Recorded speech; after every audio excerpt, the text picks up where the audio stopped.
Bien, donc sans désemparer, nous allons maintenant inviter à nous faire part de leur perception de la médiation. Je ne sais pas si je prends le mode ascendant ou descendant, si c'est le juge qui parle d'abord ou si c'est le juge qui parle en dernier. J'avais cru comprendre tout à l'heure que le juge était peut-être le principal incitateur de la médiation, mais bon. Donc, c'est plutôt c'est l'avocat qui parle en premier ? Bon. Alors, Maître Gros, que j'ai le plaisir à retrouver ici aussi, on a eu l'occasion de se croiser, bien sûr, quand j'étais à Douai. Donc, voilà, je vous laisse la parole.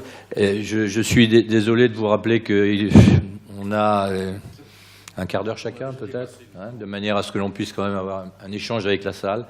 Je vous laisse en tout cas la parole sur votre perception de la médiation. Je ne sais pas si vous avez pratiqué déjà. Un petit peu. Merci, Monsieur le Président. Je vous rassure, je vais peut-être même gagner du temps. Je vais essayer d'en gagner un petit peu. Alors, vous savez, quand je suis en voiture, j'ai tendance à me méfier beaucoup des cyclistes et des piétons et des autobus. Quand je suis à vélo, je me méfie terriblement des autobus et des automobiles. Et quand je suis à piéton, j'ai peur de tout le monde. Quand je suis piéton, j'ai peur de tout le monde. Ceci pour dire que je trouve que la formulation est remarquable, car c'est la question de la perception de la médiation que l'on a, que vous nous posez. Et je pense d'ailleurs que Madame le Président Ada, et comme beaucoup d'intervenants jusqu'à présent, c'est le point de vue du juge. Le point de vue du juge sur la médiation, c'est est-ce que c'est d'un intérêt d'une bonne administration de la justice, au fond? Et c'est sans doute peut-être ce que dira Madame le Président Ada. Si vous m'aviez invité en qualité de professeur des universités, ce que je suis, puisqu'il y a plein de mes étudiants qui sont là, je vous aurais fait un truc très théorique sur la place de la médiation entre d'un côté le procès et de l'autre la transaction. Bon. J'ai bien compris. Et donc c'est en tant qu'avocat. Et l'avocat, il a une particularité, c'est qu'il n'a qu'un seul intérêt, outre qu'il soit aussi auxiliaire de justice, mais il n'a qu'un seul intérêt, qui est l'intérêt de son client, l'intérêt de sa cause. Donc la question qu'on doit se poser, c'est est-ce que, du point de vue de l'intérêt du client ou de la cause que l'on défend, est-ce que la médiation présente un intérêt? Est-ce que j'ai intérêt pour mon client ou ma cause à y recourir? Et sur ce plan-là, je dois dire que si on examine les différents paramètres, le premier, par exemple, c'est la quantité des partenaires. Le procès se joue à 3, un juge plus 2 parties pour simplifier. La transaction se joue à 2, ce qui est un de ses gros avantages. La médiation se joue à 3, avec un tiers de confiance, mais même peut-être à 4, puisque le juge n'est pas absent, puisqu'il participe à la chose.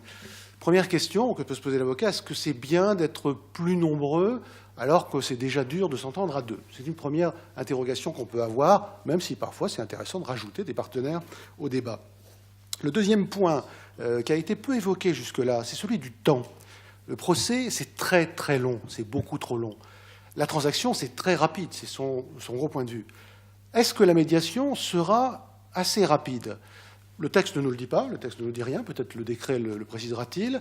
Alors c'est important parce que si la médiation est un moyen pour le défendeur, et au cas particulier pour l'administration, qui est toujours le défendeur, de gagner à nouveau du temps, comme on a connu pour les fameuses commissions interrégionales qui existaient, si c'est un moyen, sachant que l'acte administratif s'exécute pendant ce temps-là, eh bien à ce moment-là, la médiation n'est pas une bonne chose. Et le fait que le délai soit interrompu, franchement, en tant qu'avocat, je m'en contrefiche. C'est intéressant de le savoir. Mais moi, je suis pressé, je suis requérant, je suis du côté de l'administré, en tant qu'avocat, en tout cas de l'administré. Le facteur temps sera, à mon avis, une question décisive, et si j'avais un souhait à formuler, peut-être que du point de vue de l'avocat, il faudrait qu'au moins elle soit limitée dans le temps. C'est-à-dire peut-être que le magistrat qui décide d'un processus de médiation qui est accepté dise, voilà, c'est 3 mois, puis après 3 mois, on reprend 3 mois ou 4 mois ou 2 mois.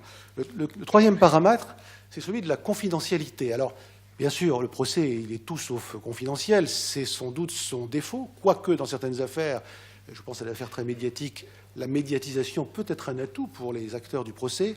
La transaction, c'est même sa nature profonde, c'est dans le Code civil, elle est totalement confidentielle. Alors le texte de la loi nous dit que sauf accord express des 2 parties, elle peut être confidentielle. On prévoit même des exceptions, ce qui peut être regrettable.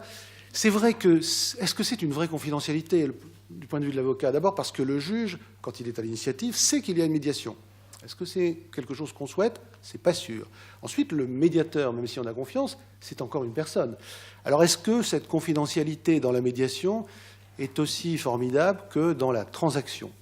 Le quatrième point que l'avocat se posera nécessairement, et c'est sans doute le point fondamental, le procès, c'est 100% droit, c'est 100% garantie de procédure, c'est principe directeur du procès. C'est ce qui fait sa force au procès. le droit au procès équitable, l'égalité des armes, tout ce que nous connaissons et qui est fondamental. En revanche, la transaction, et c'est ce qui fait son côté fantasmatique formidable, s'il n'y a pas de règles. Dans la transaction, vous pouvez faire chanter l'adversaire, vous pouvez faire pression sur l'adversaire. On est hors du droit. Je ne dis pas que c'est bien moralement, je dis que c'est possible, puisque les éléments de la transaction sont différents. Est-ce que dans la médiation, on aura cette liberté totale, éventuellement, qu'on peut avoir dans la transaction? Je n'en suis pas certain. Ça dépendra des médiateurs, ça dépendra effectivement de leur composition. C'est un élément très important. Et vous voyez que finalement, alors il y a un autre aspect qui a été évoqué tout à l'heure, mais qui me paraît secondaire, c'est la question du coût. Bon, c'est vrai que la médiation, me semble-t-il, pourra poser des difficultés de coût, notamment dans les secteurs qu'on a évoqués, qui sont en test, la fonction publique. Vous vous doutez bien que cette idée du partage du coût, donc là, le magistrat qui déclenche la médiation aura un rôle essentiel pour éventuellement permettre, par exemple, que l'agent en fonction publique... Sur le coup, quand même, les choses sont quand même un peu ciblées dans la loi, puisque si la médiation est obligatoire, c'est gratuit, ça c'est clair. Si la médiation est facultative, et notamment l'initiative des parties, elle peut, et ce n'est pas automatique, elle peut être payante. Hein. Je me permets de préciser ce point. Vous avez absolument raison de faire. Je pensais d'ailleurs peu à la médiation obligatoire. J'étais plus sur la logique d'un choix tactique de l'avocat, médiation ou pas. Alors, il y a une autre approche que pourrait avoir l'avocat. Moi, ça fait 25 ans que je suis avocat de droit public. Et je me suis dit, au fond de moi, est-ce qu'il y a des procès dans lesquels, ou des affaires dans lesquelles, ça aurait été mieux si on avait pu recourir à la médiation? Et indiscutablement, sans doute. Il y en a un certain nombre. Je pense surtout à des hypothèses dans lesquelles c'est bloqué, parce que l'administration, personne ne veut bouger, et la médiation peut être un élément de déblocage, on est assez d'accord là-dessus. Ça permet aussi d'éviter des injustices absolues lorsque le procès n'est plus ouvert, parce que les délais sont expirés, ou dans des hypothèses où il y a des problèmes de recevabilité qui risquent de ressurgir. Pour autant, si je fais le point, il y a énormément d'affaires que j'ai eu à gérer dans lesquelles je pense que la médiation aurait fait moins bien du point de vue de l'intérêt de mon client. C'est l'hypothèse, et l'avocat ne peut qu'y penser, c'est l'hypothèse dans laquelle l'avocat a bien mené une transaction tout seul, en utilisé sa supériorité. C'est vrai que la médiation, c'est encore différent, puisqu'on fait intervenir un tiers. Ceci pour dire que ma réponse de la perception, en tout cas, mais je parle pour moi, comme expérience, hein. Je ne m'exprime pas au nom de tous mes confrères. Mon point de vue, c'est quand même un gros point d'interrogation. Ce n'est pas inintéressant, ça n'est pas pour autant extraordinaire. Je terminerai en faisant un clin d'œil à mon maître et ami, le professeur Lecoq, qui, il y a 40 ans, en deuxième année, dans son cours, nous expliquait la blague qui l'amuse toujours, je suis sûr. Vous savez, c'est la question qu'on pose. Si vous posez une question à une femme du monde, est-ce qu'elle veut coucher avec vous? Si elle répond non, ça veut dire peut-être. Si elle répond peut-être, ça veut dire oui. Si elle répond oui, c'est que ce n'est pas une femme du monde. C'est la blague du professeur Lecoq. Et bien, j'aurais envie de vous dire, si vous demandez à un avocat, est-ce qu'il adhère à 100% à l'intérêt et à l'opportunité de la médiation, je vous dirais que s'il vous répond oui, c'est que ce n'est pas un avocat.